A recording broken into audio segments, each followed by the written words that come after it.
Ladies and gentlemen, welcome to another episode of Neptune Sunday. It's your boy V Moss.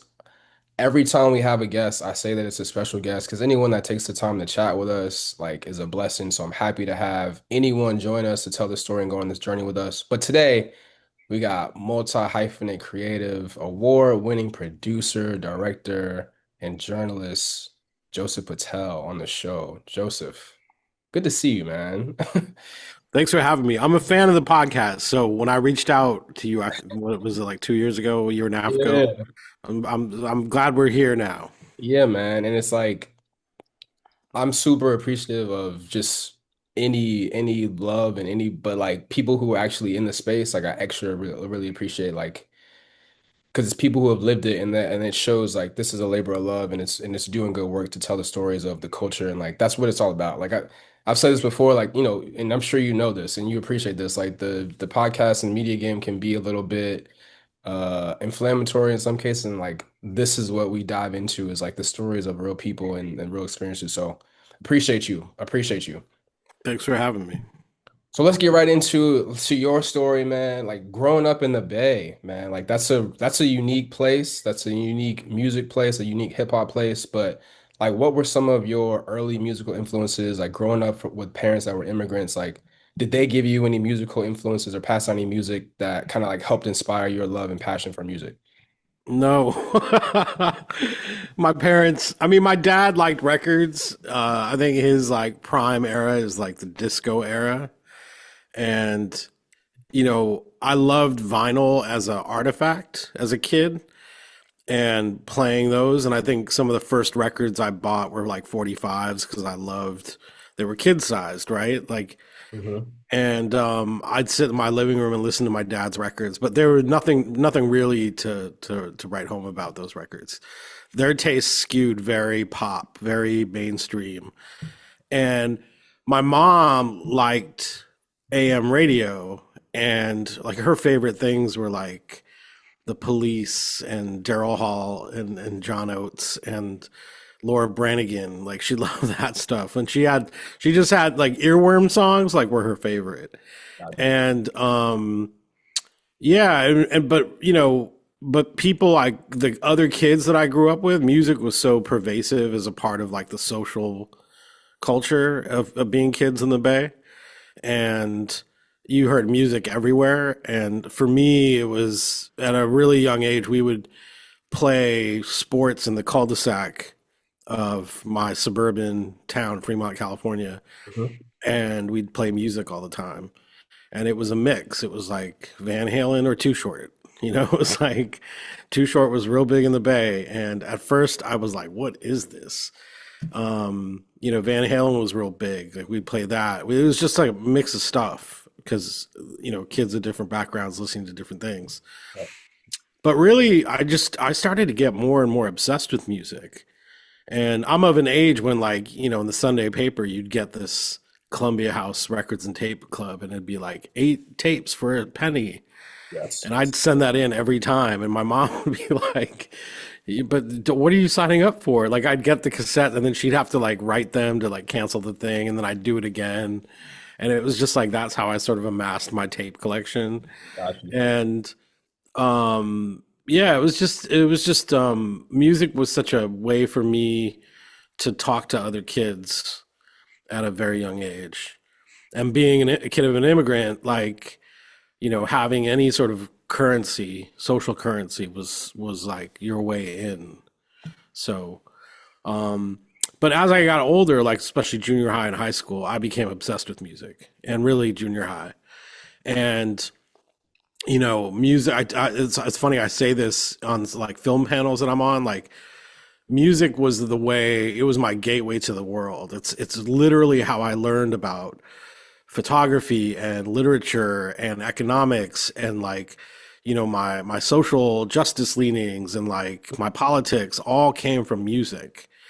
And I was one of those kids. Like I'd get on the train in high school. I'd get on the train, go to Berkeley, to Rasputin Records or Leopold's. This is right before Amoeba opened, And I'd buy records and CDs and tapes and just obsess over the liner notes and the artwork and read everything I could. And once a month I'd go to Palo Alto to the Stanford University, or it was a bookstore on University Avenue near the Stanford campus, and they were the only store I knew that carried like NME or Melody Maker magazine, and it's just like I just became obsessed with it, and then really I think that scared my parents because they were just like, "What? What is this? Like, don't make it your thing. Like, it's fine to like it, but don't be obsessed with it." But I was obsessed with it. Yeah. Like I definitely relate to, just the space of growing up in a diverse place. Like Richmond historically is not really thought of as being diverse, but like I felt like in my perspective of being a black kid, and that's part of the reason, and we'll get to this later, like my connection to the Neptunes and N.E.R.D is like just being around a bunch of different kids because I was in the accelerated classes or, all that where, yes, I was listening to a lot of at the time, Rockefeller Bad Boy stuff, but I also like one of my favorite albums of our time is Californication by Red Hot Chili Peppers. Like that's just the mix of the people that I was around and the spaces. So I really always appreciated just being able to have that taste for music that is eclectic, but then it leans into, you know, how hip hop is connected to all of those genres still. I mean, black music in general, but like hip hop too. So talk about that transition from being like, okay, I'm listening to everything, but now, what really made you just dive in to hip hop? And then also how that led to your journalism background. Yeah, I mean, I've never not listened to everything. Yep. Like in high school, I was a goth skater kid. My favorite groups were Bauhaus and The Cure and Susie and the Banshees and New Order. But I also liked Public Enemy and later, a little later, like Tribe and De La. But like my tastes were always eclectic, and really I never really fit into one group. Like I was always the person that could like really connect with all different groups. Mhm. And some of the first hip hop I listened to was Too Short from being in the Bay, and it was foul mouth rap music, and so it felt bad, like it felt rebellious listening to that. And Public Enemy was where I was like, oh right, this is music that really crystallizes a lot of how I feel of being a minority. And it was really interesting because my mom was born and raised in Uganda, Mhm. and I found probably around high school is when I realized, like probably senior year of high school, freshman year of college is when I realized, being South Asian really gave you a privilege to interact with black or white in America. And most South Asian parents were steering you towards being raised the white way, Mhm. right? And in hindsight, I get why. Like they probably saw how the way America treats black people, and they're like nothing near that. But at the time, I was really confused because I was like, well, are my parents racist? You know what I mean? Like my best friend in junior high and half of high school before he transferred out was a kid who was black kid who was a basketball player. On the team, he was I was really into sports, but I couldn't play, and we were like thick as thieves, and he got me into music, I got him into music, but like my parents kind of had a problem with that a little bit, and I didn't understand why until in hindsight, like immigrant parents, like I they were fearful, I think, of how blacks were treated in America, Right. and they didn't want me swept up in that. But like by the time I got to college, so in high school, I'm obsessed with music. I spent a lot of time listening to college radio, and there was two stations, KZSU in Stanford that I would get, and KFJC, which was in the Los Altos Hills. And that was really an education for me because I would hear music that just you wouldn't hear anywhere else. And um, when I got to UC Davis to begin my college education, the first thing I did was seek out the college radio station, KDVS 90.3 FM. Um, and I listened to two shows. I listened to two hip hop shows that I just immediately got attracted to. One was by this woman named Voodoo Child, and the other was by a guy named Jeff Chang, DJ Zen. And I would go and hang out at their shows because they were I you know would once I heard their shows I was like I want to meet these people and like go to the radio station. They were both great, but DJ Zen changed my life. Like he was Asian American, played a great hip hop show, but for him it was more the music was more reflective of deeper cultural meanings, Yep. and he was my first mentor really. And he's the one that got me into writing. He's the one that we formed a little independent hip hop crew out there at the time with DJ Shadow, Black Alicious, Lyrics Born. At the time, he was Asia Born. A year later, this guy Latif comes through, and we had a little crew called Soul Sides. And we were, pressing up records and tapes and doing shows. And me and Jeff were the only two non-artists, but we wrote for magazines. And eventually I became hip hop director at the station, then music director at the station. Originally, I started writing for this local hip hop magazine called The Bomb Hip Hop Magazine. That turned into another, this was like early 90s, so a big explosion of independent hip hop magazines around the country. Sure. And so I was writing for The Flavor, which was out of Seattle. Then that turned into writing for a magazine like Herb, which was like an underground, like really multi-genre magazine, but focused on dance music and rave culture, but a lot of hip hop based in LA. Discovered Freestyle Fellowship. That sort of opened my like was a portal for me because I was like, oh my god, MCs like who are rapping like jazz, and it's like, they were my favorite group for so long, and the writing started taking off, the label started taking off, my radio show was popular. It was just like a thing. And it's funny because after a couple of years ago, after we won the Oscar for Summer of Soul, my the alumni director at UC Davis reached out to me and said, hey, the chancellor does these series of talks with different prominent alumni. We do like 6 a year. We want you to be the first of the coming school year. And I started laughing because like I didn't really pay attention in school. I got a degree in economics with a minor in English. And I didn't really remember anything from school. The only thing that I remember is the radio station and what that did for me. And I said, I'm happy to come back and do this talk, but I'm warning you, I'm going to talk about the radio station and how transformative that was for me in my life, because I can trace all the success I have right now back to that origin. That's where I found my tribe. That's why I learned about the world. That's where I met my crew. That's where I started writing, started storytelling, fell in love with it. So all of it got traced back to that radio station. And the radio station was a blessing. At the time, it was 5,000 watts, which is massive for a college station. Now it's 13,000 watts. Right. And when I went back, I said, you guys battle every year about the budget for this radio station when you don't realize you have this like gem, like unique, only kind of radio station like this in the country. And you should lean into it more. And thankfully, the last couple of years, I've been working with them to like, help bring that to life. Yeah, that's dope.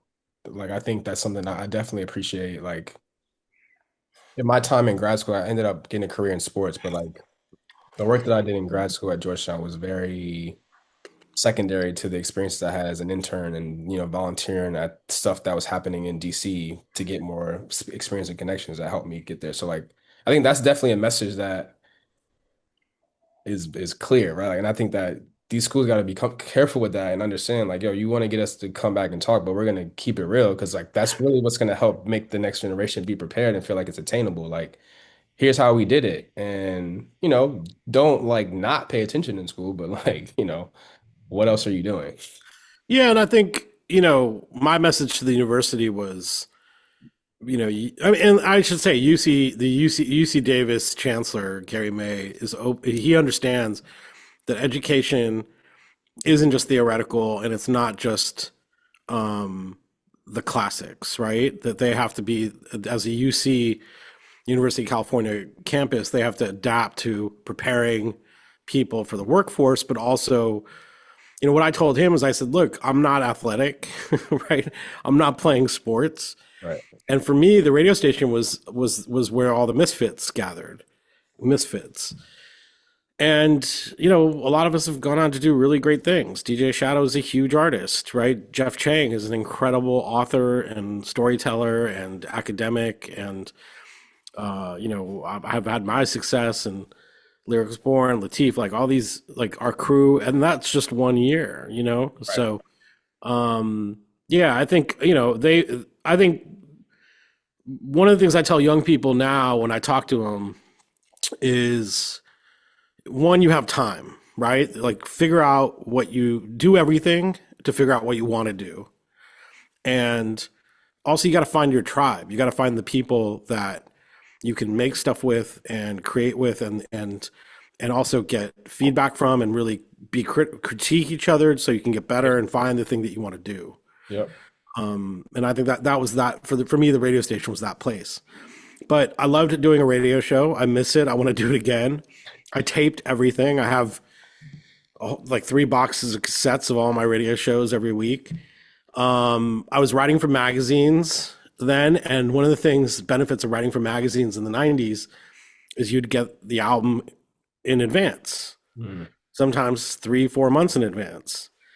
And because I was on this little radio station in California that no label in New York or LA was ever going to listen to, I would play advances of anticipated albums on my radio show, which made me just like a different level, So I remember the summer of '93, excuse me, I was writing the bio, and then I got the idea that if I wanted the album even before the magazine writers got them, I would write the bio, because the bio is what gets written and sent with the advance. So I wrote the bio for Midnight Marauders, Mm. and they gave me that record for like 5 months before it came out. I had a cassette, still have the cassette, and I listened to it all summer, back and forth commuting to my summer job. And I played it on my radio show at the end of summer, or at the end of the school year, the year prior, and was playing tracks off Midnight Marauders for a bunch of people in Davis, California, who probably, were telling their friends back home. Like, so it was it was kind of a hustle, but it was real, just all rooted in love of the music and love of the culture.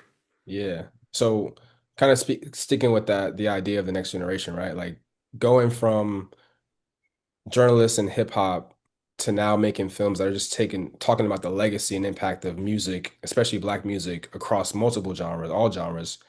Like, why do you feel like that work is important? Like to tell those stories on projects like Summer of Soul and Sly Lives, aka The Burden of Black Genius, which I've seen both. I actually watched them in reverse order.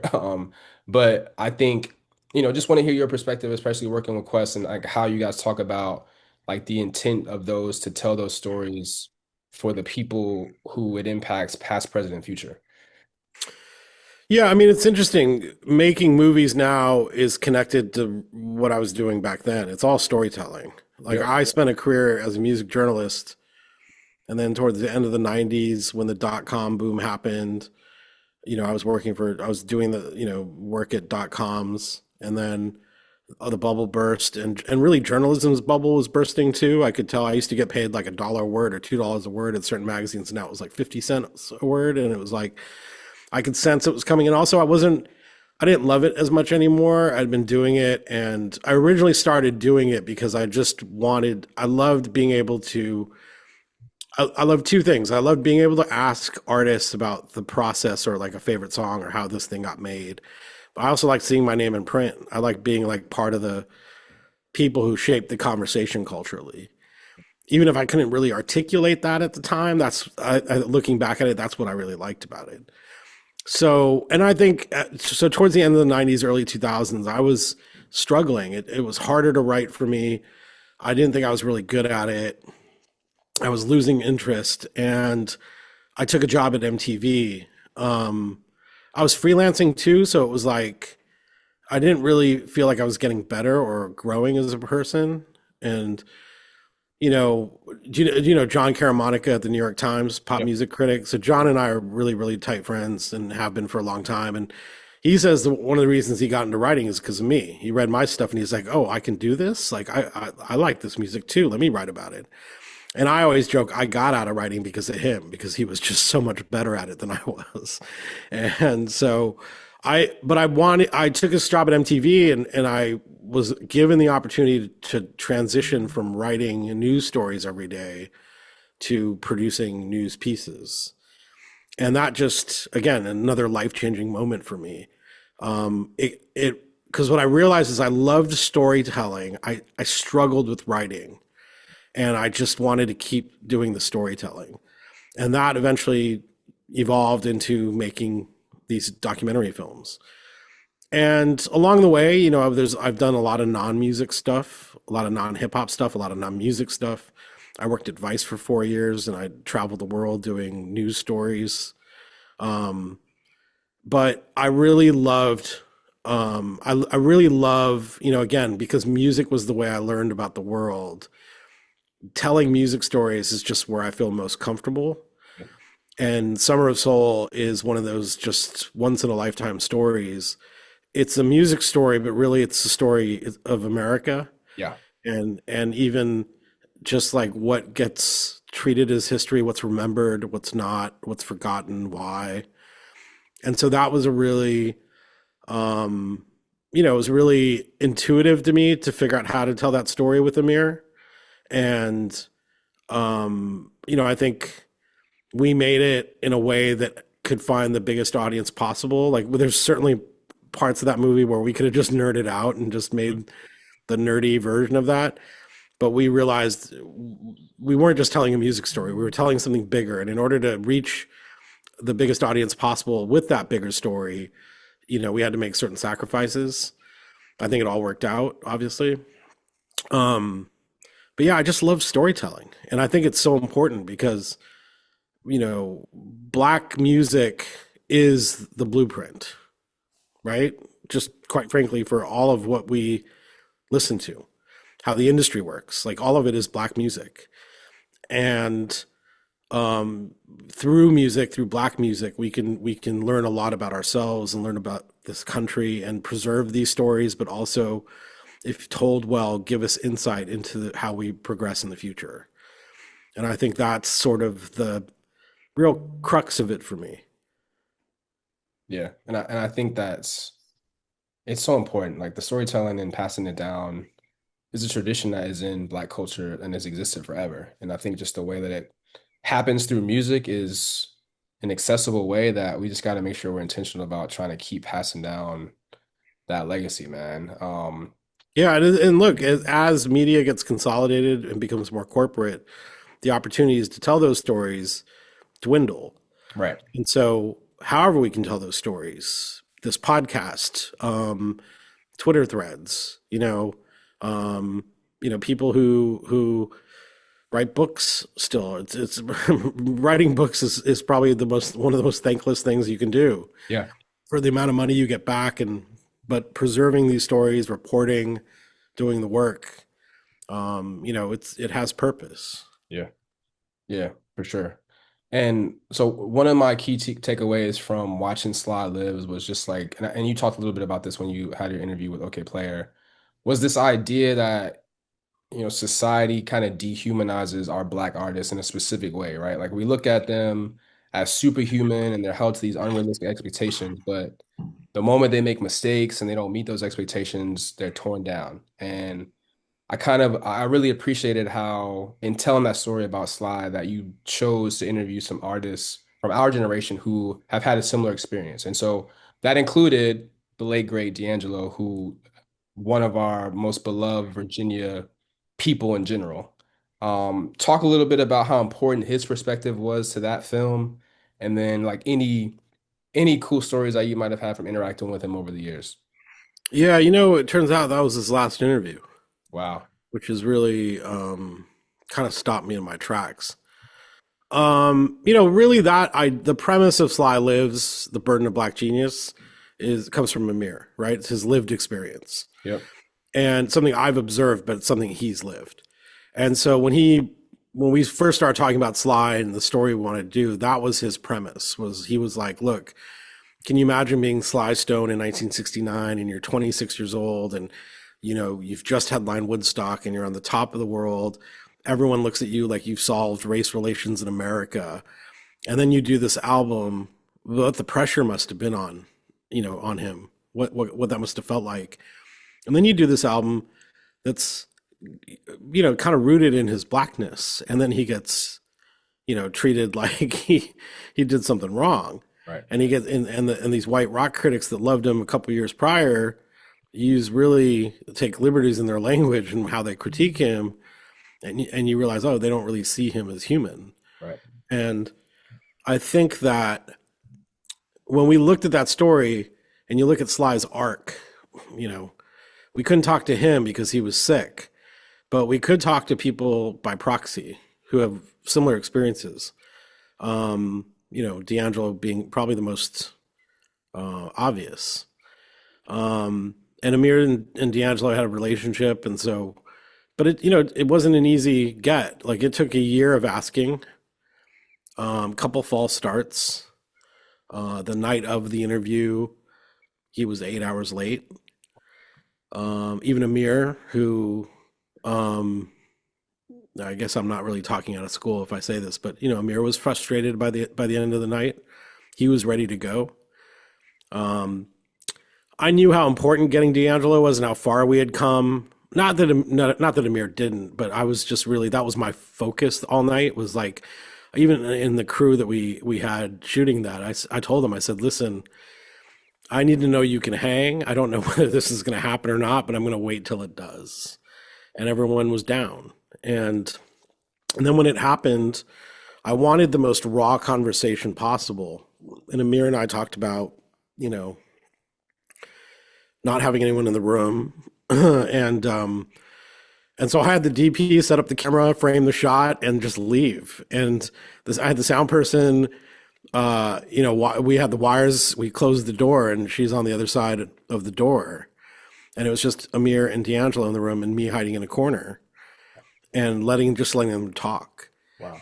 And I've never done anything like that before. It's not prudent to do that because if he moves out of frame, then you don't have it. But I was keeping an eye on it and just took a risk, And we got some of the rawest D'Angelo stuff. And it was funny because we told him we wanted to talk about Sly, but really we wanted to talk about him. Yeah.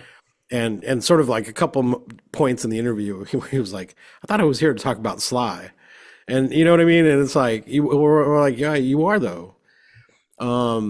Yeah, man, I'll never forget that. And I knew how important getting that interview was, how rare it was, and I didn't, obviously until he got sick and passed, I didn't realize just how important and rare that was. But I think getting his perspective, I mean, he's one of those ones, he's one of the rare ones.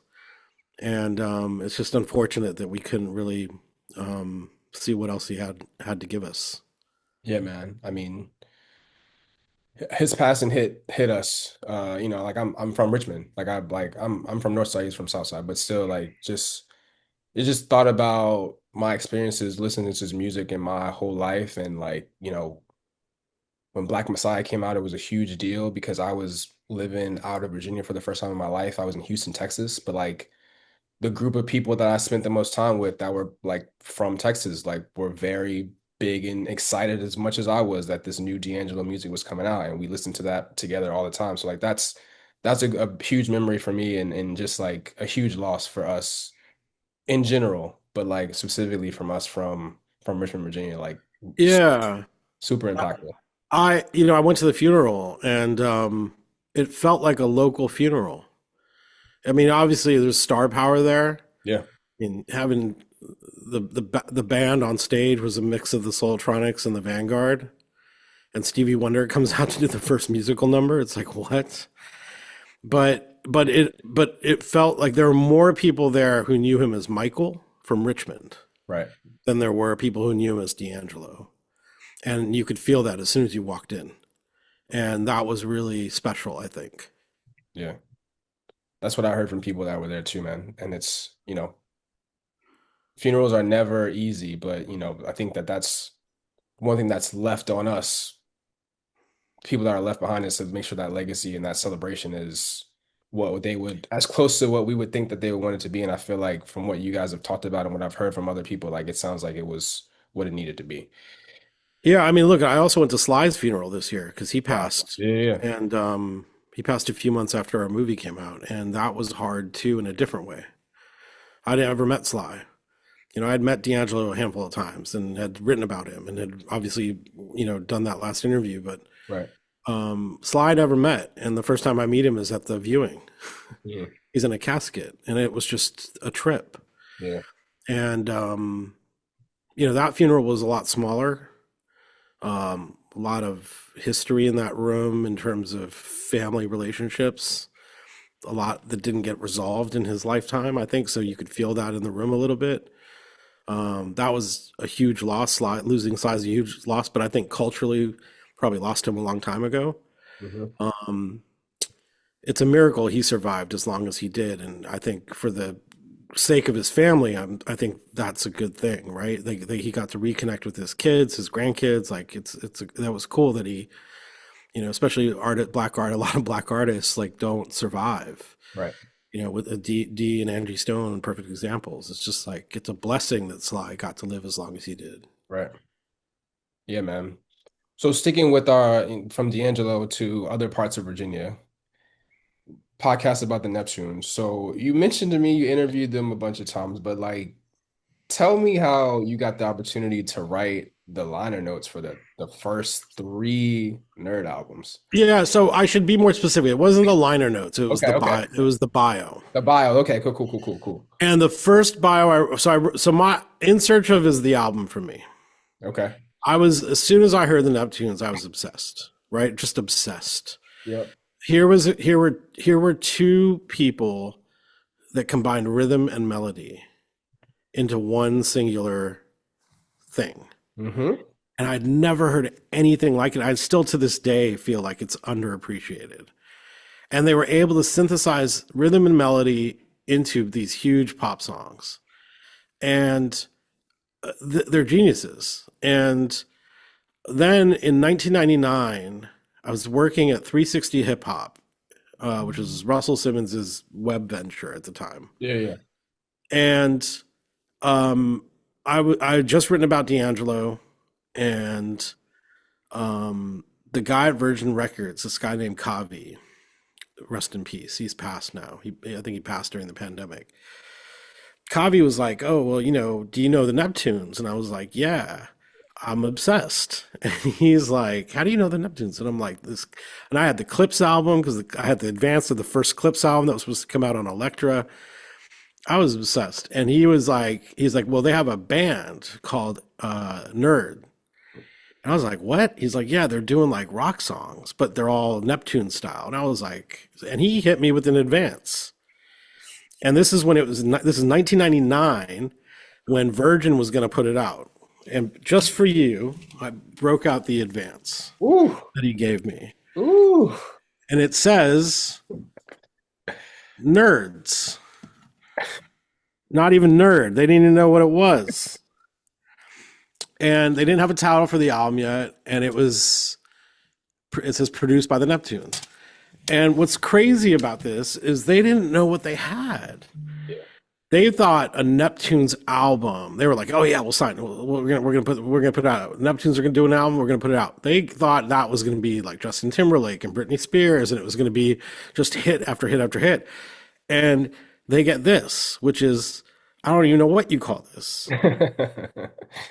And it's incredible. I heard this record. I popped this CD in, and it was incredible. Blew me away because this is an American rock record that is made with electronic instruments and has a particular characters that they play, and they just execute it flawlessly. And I still am obsessed with this record. It's 25, 26 years later. I'm obsessed with this record. And it was really, and then it got bopped around to different labels because no one knew what the fuck to do with it. Right. And then it landed back at, I think, at Virgin. and but it didn't come out till like 2 years later. And this is and then so in 2001, I think there was an electronic version of this album, Right. and then Pharrell saw Spymob and was like, no, let's do it with this band and that version. But along the way, because Kavi knew I was obsessed with this, he asked me to write the bio.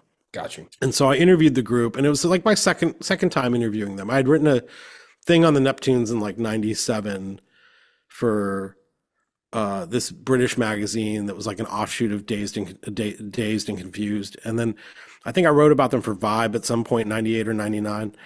And so I wrote the bio, and I was trying to write the bio like I normally write bios, which is like, here's the story of the band and information for you. And I couldn't do it better than what Pharrell was telling me in the interview. So I just wrote it from their perspective. I just took everything they told me and wrote this bio as if it were from the band, writing a letter to the listener. At some point, this became the liner notes to the record. I think when the electronic version was going to come out, because they sent me a mock-up of it. They said, this is what the artwork's going to look like. We're going to put your liner notes here. It was on the website as like the liner notes for this record. But then when the final version came out, they had killed it. But I still have the press kit where they sent the bio with it, and then it was their bio on their website for a long time. So I did the same thing for the second album. Interviewed them, wrote the bio. They said, will you format this for the liner notes? And I'm like, sure. And I did. And then they killed it again. And then the third album, I did just the bio. And through the way, and along that whole time, like I interviewed them a bunch. And when I got to MTV, they were blowing up, obviously, all over MTV. They had been.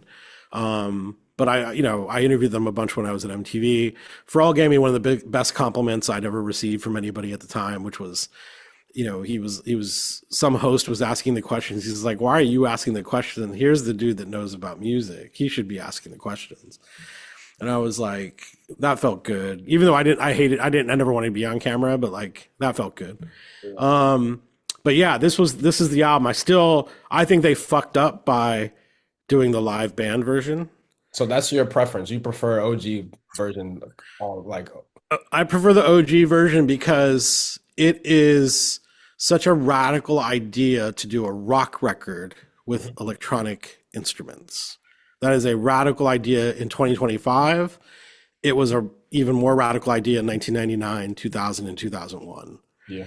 I think conceding that you're making a rock record and then bringing in a rock band just really sucks the air out of it. Yeah.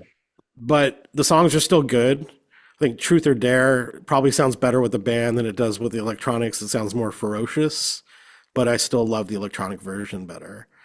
And because I knew we were doing this, I wanted to, on this advance, there are 3 songs that aren't on the album.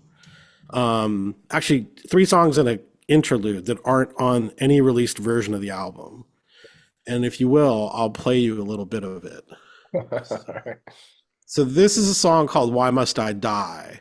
Wow. Which actually opens, so there's an intro to the record, which is the intro that came out on the version that I think everyone has. Or maybe it didn't end up in the final version. And then there's a song called Why Must I Die?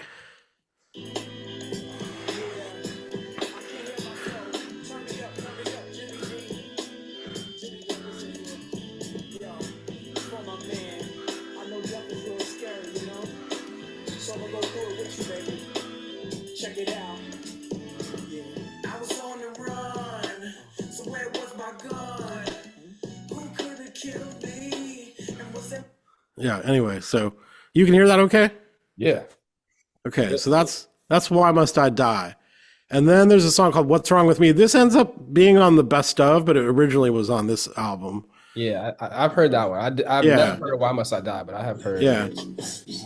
And what's funny is Why Must I Die kicks off the album, the advance I got. It kicks it off. Wow. And then this is a song, and again, shout out to Virginia. This is a song that N.E.R.D did with Kenna. I believe Kenna wrote this. I haven't seen this one anywhere in 26 years. I don't think anybody has this shit.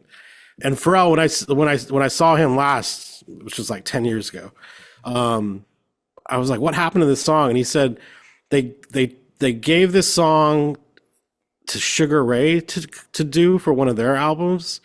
It got tracked and then it never came out. But it's called Here She Comes.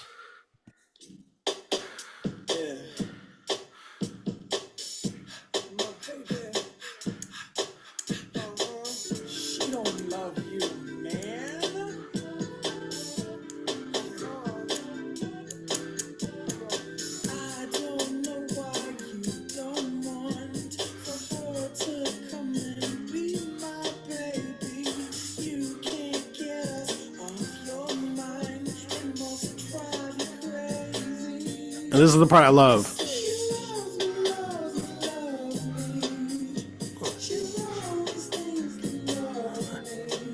Yeah, anyway. Dope. Yeah, it's a dope song. Dope. It's funny because I have that in my phone because I still listen to that album and I listen to the OG version. Hmm. But also, I feel like if I ever see Tyler, the creator, out in the wild, I'll plan that because he'll lose his mind off that song. Right. Yeah. Right. That's one of my that's one of my dream interviews for the show is to like get Tyler to just like do what you just said to nerd out about stuff like because I know he'll appreciate it as much as we do for sure. Yeah. Yeah.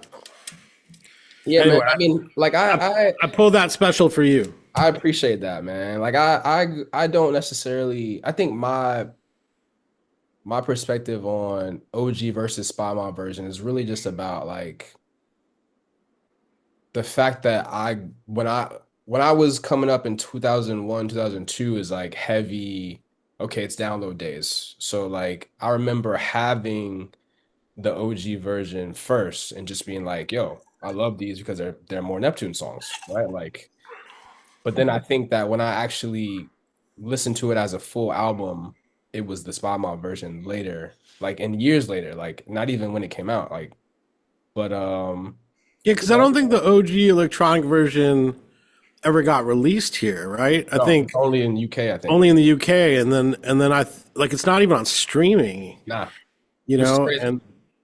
And I actually think it's the Spy Mob version is the version that streams in the UK now too, Hmm. because I don't think the electronic version's on streaming in the UK. Hmm. So it's I don't understand why they don't like put both versions out. Yeah. Yeah. So you talked a little bit about your time at MTV, talked about how that helped transition you from writing to producing because you created a show called My Block, which I thought is one of the most important shows of MTV at that time, especially like in I think MTV was doing a great job in our era and the time that you were there in the early 2000s where it was like shows that were about music but weren't just like music videos or performances where you got to get to know the people and get to see their personalities. And My Block, I thought did a great job with that. But just talk about how that idea for that show came about. Yeah, thank you for the kind words. I had no idea what I was doing. But I mean MTV was a place I came to and like it was like grad school for me. I came in as a writer and I left knowing how to direct, produce, edit, shoot So, and got to do that. Live direct, live produce. Yeah, and there was this thing at MTV called Hip Hop Week, and MTV2 was real big back then. Shout out to Mabasa who ran MTV2. And so, what we would do is, and I was doing a lot of hip hop stuff at MTV. It was me, Shaheem Reed, Ramon Dukes, this guy Sean Lee. We'd worked with Sway. And the idea was, well, we had these like two hip hop weeks that were channel wide on MTV and MTV2. And so the news department, I worked at MTV News and Docs, and our job was to let's do 5 stories, one a day for Hip Hop Week. And I was, MTV let me do a lot of things. I don't know why. I earned their trust first. I did everything they asked me to do for like 6 months, and I earned their trust, and I saw what worked. So at MTV, we had this thing called Hip Hop Week. So I was deep into Houston hip hop, like Southern hip hop. And I loved chopped and screwed music. And I heard this song, it was like 2005. And I heard this song called Still Tippin' in 2004 that was on this Chameleonaire mixtape. I loved it. And then I heard it, a new version in like January or February 2005, maybe even actually a little sooner. And Chameleonaire was gone and it was Paul Wall. And I was like, oh, I like this version better. And then I was in the Bay for Christmas. Yeah, so it was definitely in 2004, end of 2004. I was in the Bay for Christmas and I heard Still Tippin' on the radio out in the Bay. I was like, and it fit perfectly with all the bass stuff. And I was like, oh, this song is going to blow. And I forget the DJ who played it, but it was on KMEL. And I was like, oh, this song's going to blow. So I pitched for Hip Hop Week that week in 2005. I said, let's go to Houston and just do this thing on Houston hip hop because I think it's going to blow up. And Mike Jones was that song was starting to hit radio. Huh? And so we did 5 segments in Houston, all on Houston hip hop. And my boss at the time said, let's comp this together into a 30-minute show. And I said, yeah, that's cool. And he's actually the one that came up with the name My Block. I mean, it was on my short list already because of Scarface. But I was like, this makes all sense in the world. So Houston, so we comped it in a 30-minute show, and it did incredible on the channel, on both MTV and MTV2. Every time it aired, it got the same rating, same number. 350,000 to 500,000 people are watching it every time it aired. And so they just play the shit out of it. And then after the first week of numbers, they were like, can you do this again? I said, yeah, this is our chance to look at different regions around the country, at the music, but also at the culture underneath it, and show the similarities from city to city, but also these very unique, distinctive qualities that make that city, and that scene, and that feeds the sound of that city. So the next episode we did was Memphis. That was more in true MTV fashion. They were like, let's tie it into a promo thing and we'll get ad money. And so they tied it into the release of Hustle and Flow. So, for some reason, it's very hustle and flow heavy. That episode, not my favorite episode. But then I was like, oh, this, we could do just different cities, different scenes. And in 2008, when the series was wrapping up, and I was covering the election that year. I was the lead producer for the election coverage in 2008. And they said, oh, we should probably wrap up this series with our 8th and final episode. And we were doing like 2-3 episodes a year. And I was like, listen, rather than go to like a big city like New Orleans, like I was hoping we'd go to New Orleans. At one point I wrote like what a New Orleans episode might look like. And I was getting better at directing. And it was like really fun to make. But I was like, let's do Virginia Beach. Like, let's, again, I was just really mostly for myself. I was like, let's do this thing. And I said, it'd be so unexpected, but people don't know that Pharrell and Chad and Timbaland have their studios on the same cul-de-sac, and that Missy's from here, and just the rich musical history out of Virginia Beach. I loved the high school band angle, right, that the Neptunes came up through. I loved the idea of doing something on the Clipse, right, who were dropping the, We Got It for Cheap mixtapes at the time. And I had earned enough capital at MTV because everything I was doing was popping off, and that they're like, yeah, let's do it. So we did. And it was terrible because we went to Virginia Beach in the winter, which as you know is off season. And so it was like we did 2 trips to Virginia Beach to do that episode. And it was just like, it did not show Virginia Beach poppin' like it is in the summer, right? Because we had to shoot it in the winter before all the election stuff really took the channel over. So I think we shot in February and March, which is just not the season, So, but and so the episode itself looks really kind of low rent. We weren't able to show Virginia Beach in all its beauty. Right.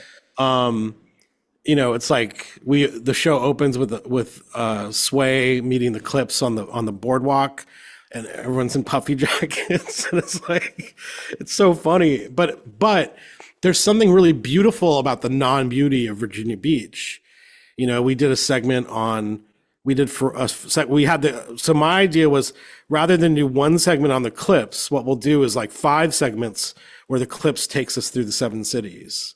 Mm. And their manager at the time was Jeezy. Hmm. And we were trying to from we started at like noon and we were trying to get through the seven cities by like sunset and it wasn't happening. Yes. At some point, Jeezy is like driving on the shoulder, and we're supposed to follow him, and so like we're just all illegally driving on the shoulder of the freeway. And every time we'd get to a spot, it became a thing. Like we were only like in order to make it, we'd only have to spend like half hour, 45 minutes in a spot. But so many people would come out, and we wanted to give love to everybody that like it was like 1 hour, 2 hours, and this one, and it was just like it was too much. So we did that. We did a thing with Pharrell. We did a thing with Timbaland. We did a thing with Kenna and Chad together. Yep. We did a thing on HBCUs, and we gave Trey Songz his first look on camera. And I'll never forget the Trey Songz piece because we met his mother, Mm. who was just drop dead gorgeous, and we realized just like how old we were. We're like this dude Trey Songz is just a kid because his mom is like our age and she's gorgeous. So anyway, it was a really fun episode and probably one of my favorites actually, probably my favorite that we did. So did Trey come down to 757 for that, or did you guys have a chance to go up there too? Yeah, he was. I think his mom stayed there, so Yeah. so it wasn't. We didn't go anywhere. The only thing we did travel outside of Virginia Beach for was to do a thing with Skills, Mm-hmm. which I felt obligated to do because Skills, I was a fan of his, Hmm. and so we came to Richmond to shoot that. But in the end, one of the things I was young, I didn't have a lot of experience. When we would do my block, we'd shoot like 50 hours of footage over the course of 2 weeks. And in reality, the show is only 23 minutes long. And so you can't really put everything that you you want to put in the show. And I cut Skills out. We spent a whole day with him. I cut him out, and he's only in the bumper of one of the episode, like throwing a commercial or coming back from commercial. He got so heated at me. He's like, "You cut me out of the show," and I would get that a lot, right, from people because I just overshot. Like I didn't that part of my producing skill set. Because the idea was you shoot everything and then you figure it out in the edit. I'm not that kind of a director anymore, but at the time I was just learning. And I remember Skills just being so mad. And after Summer of Soul came out, he he gave me he didn't know he didn't put the two and two together yet, but he knew me as a N.E.R.'s producer. And after Summer of Soul came out, he like sent me a DM on Instagram. He was like, "I love the movie. You guys did your thing." And I was like, "Oh, cool. You're talking to me again?" He's like, "What?" And I told him, and he's like, "Oh shit, that was you." And he's like, "I'm sorry, I was a hothead." And I said, "Look, I'm sorry. I thought, I gave you a false impression that we were going to use all this stuff." So Yeah. it was pretty funny. Now we're cool.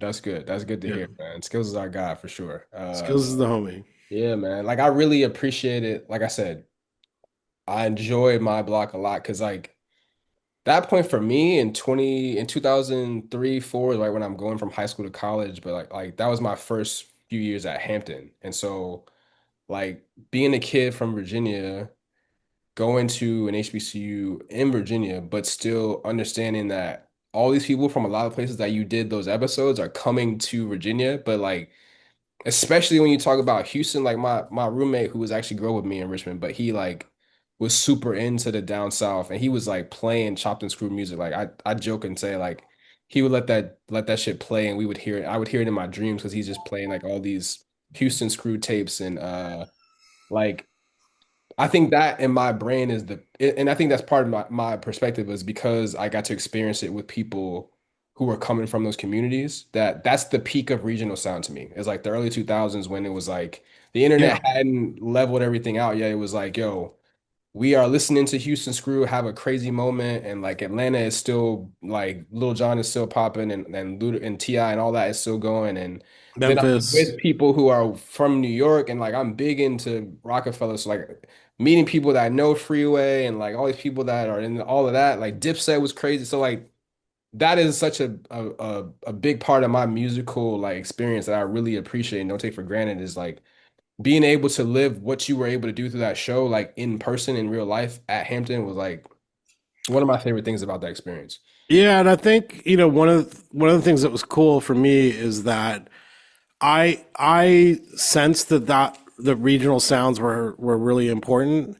I think my what I'm really good at and what my block really taught me was how to share my favorite thing with a broad audience.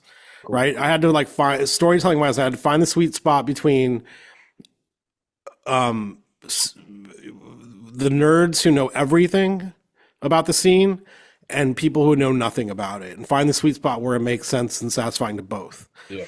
I got really good at that. Summer of Soul is that, right? Sly Lives is that. And um, one of the thrills about my block was it's like, oh, I get to share all this like stuff I love about Memphis hip hop and about Yeah. what's happening in Atlanta and what's happening. Like when we did Atlanta, we had the A segment, which is like whoever's big at the time, and the B segment, which is like who's the second biggest, and then there's a C segment that's always like a throwback to something older. There's another segment that's like what's next, and then there's this wild card segment. And for Atlanta, we did a great day in Atlanta, where Yeah. we got all the Atlanta hip hop artists together, as many as we could. Unfortunately, Outkast was like the one missing one, but it also gave me a chance to like really highlight some of the like things that I nerd out about, right? Like some of the the real underground DJs or some of the artists that are just like really just will never break out of that city, Yeah. but deserve a look, like Al Capone in Memphis, you know. So yeah, that was a really fun show to do, and I think it was the first regional hip hop show, like documentary show. Yeah. And it was a blast. And I really, I wish I could do it again in some other form. But like you said, the internet has really leveled everything out where nothing really feels special anymore to a region. Yeah.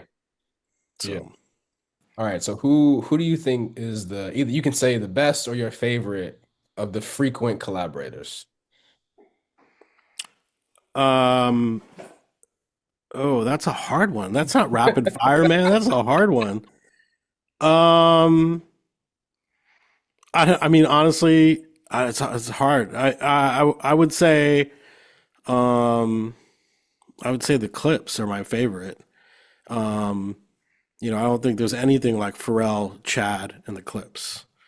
Um, I'm partial to the first Justin Timberlake album. Like the Neptunes joints on there are incredible. Mm-hmm. Like real, like high level pop music. Mm-hmm. Uh, Toxic by Britney Spears is one of the best songs ever made. Like so, but I probably the Clipse. I mean, I know that's a predictable answer, I guess, Yeah. but shout out the first Justin Timberlake album. Yeah, man. You said toxic. You mean what you call it? Not toxic. Yeah, Britney Spears, Slave. Toxic. Slave. Slave for you. I don't No, Toxic is. Oh, that's right. They didn't do Toxic. yeah, they did They didn't produce Toxic. Someone else produced Toxic. But yeah, Slave for You is. Oh, Slave for You is like yeah. first. Just it's like I Love You, but Yes. for Britney, incredible. Yeah. I don't know who now you're making me think about who I did forget who toxic. produced Toxic. Yeah, but like to that point though, like around that time, there was like a lot of people who were borrowing or being inspired by them, where you're like, "Is this a Neptune song? Is it a Neptune song?" You gotta look it up. Like, oh no, it's not. Like, Yeah, I mean Toxic. I mean I misspoke, but yeah, Toxic does not sound like a Neptune song, but Slave for You is the one I was thinking of in my head. yeah, yeah. Okay, the next one is your favorite Neptune's Frail Chat R&B song.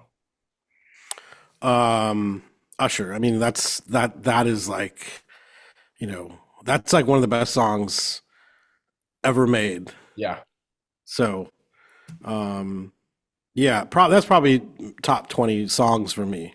yeah. Yeah, You don't you have don't to have to call. yeah, you Yeah, don't have to call it one of my favorites too. And then I mean, it's hard to choose, but just what's your favorite, like, let's just say underrated or one that's not appreciated, like Neptune's Pharrell Chad song that's not a mainstream song that like you put people onto, that's one of your favorites of all time. they did a song for a group. called One Life to Live, Hmm. which I also think is in they're based out of Virginia, I think. Maybe. And they were signed to Timbaland's label. Okay. And they Neptunes produced a song for them called Hot Tonight that I Hmm. love. And I don't think it ever came out. And I only know it because I went to the record store in Fremont, California, and and bought like the like at one point they all those singles that get released by labels, promo singles that like aren't the first single, aren't the second single, Right. maybe not even the third single, like really just bottom of the barrel single stuff. And for some reason I found a ton of Neptune stuff in there one day. And and I picked up this single, two copies of this single from this group called One Life to Live, and it was a song called Hot Tonight.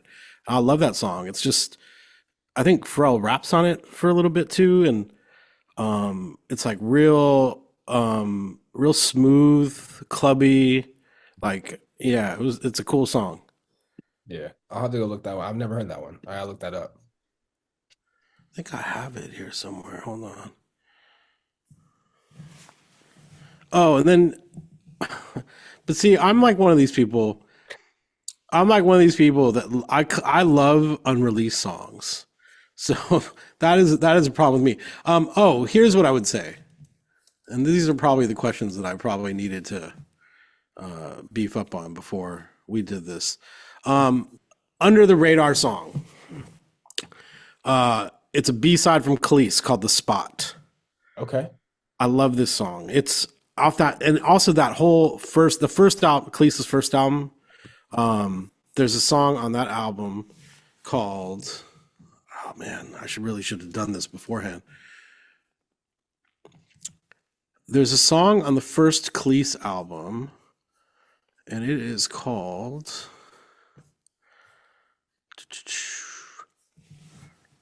It's called "I Want Your Love."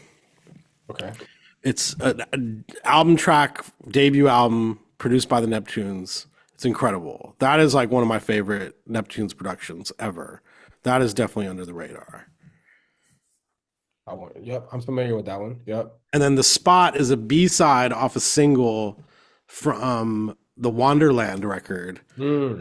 that never really came out, right? I mean, it ultimately did come out here, but I think it was the Lil Susie single. I think Lil Susie, or maybe it's not. Maybe it's a different single. Okay. But yeah, and this is Hot Tonight.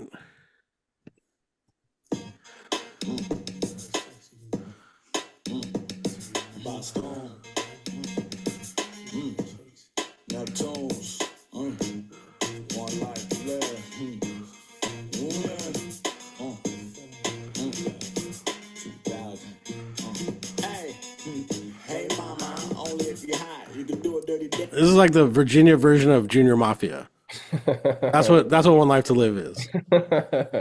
I'll have to look more and see who those guys are. I never heard that. But And I think they were signed to Timbaland's label too. okay. Yeah. Anyway. So then is you sticking with OG In Search of as your favorite Nerd album? Okay. Yeah, and I would say the thing I love about that album versus the other albums, that's the album where they're not self-conscious at all. They Right. just made something really pure and true.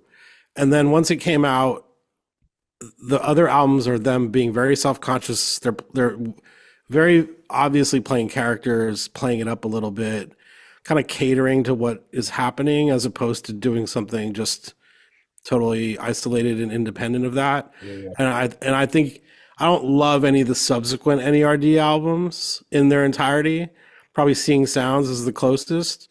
You could probably take from Seeing Sounds, Nothing, and Fly or Die. You could probably make that into one incredible album. Yep. And then what was the last N.E.R.D album? The self-titled one. Self-titled one, which isn't really an N.E.R.D album because Chad is nowhere on that.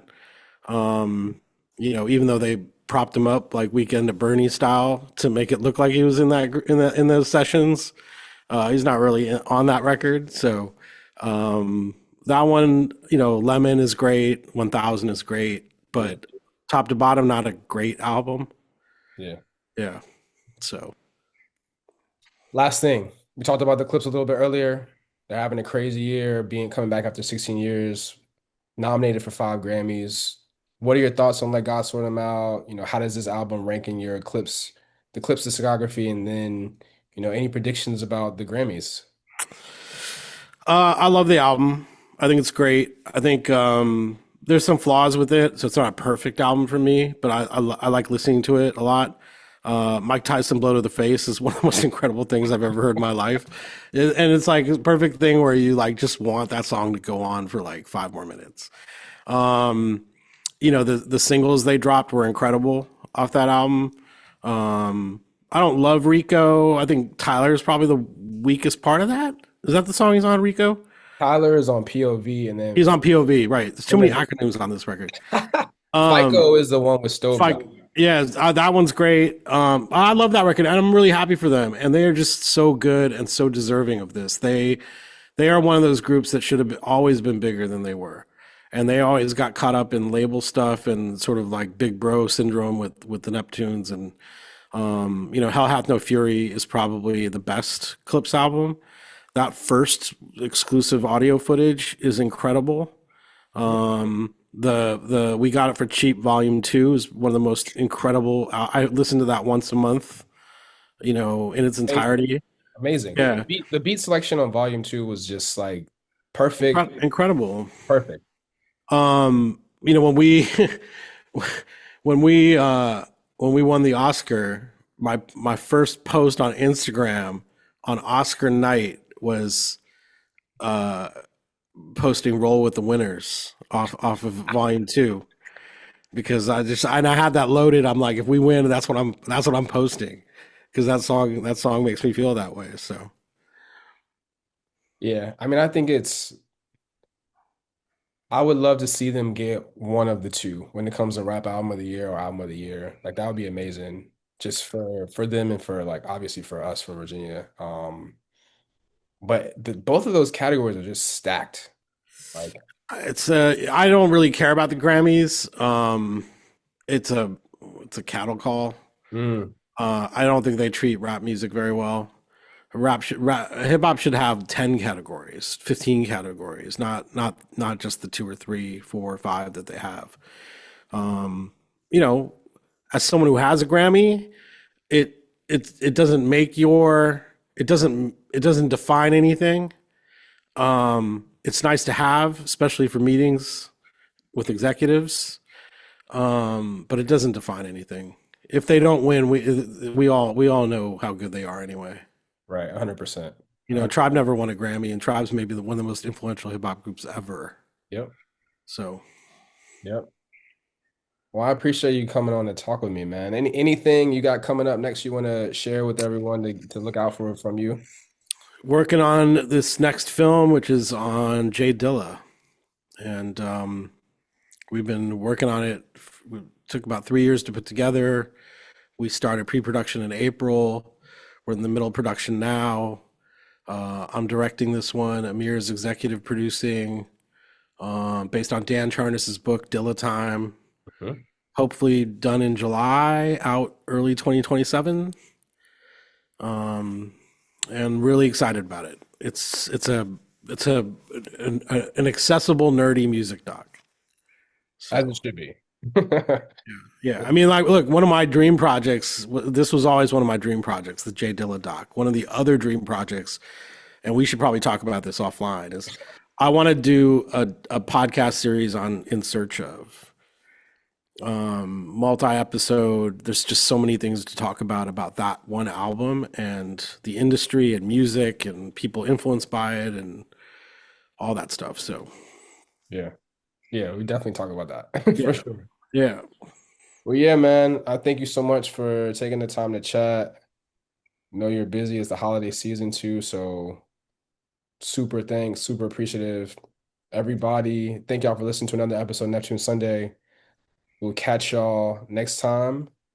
Make sure to follow us on all social media, Instagram, Twitter, and like and subscribe to the YouTube page. We'll catch y'all next time. Peace and love. Thanks for having me.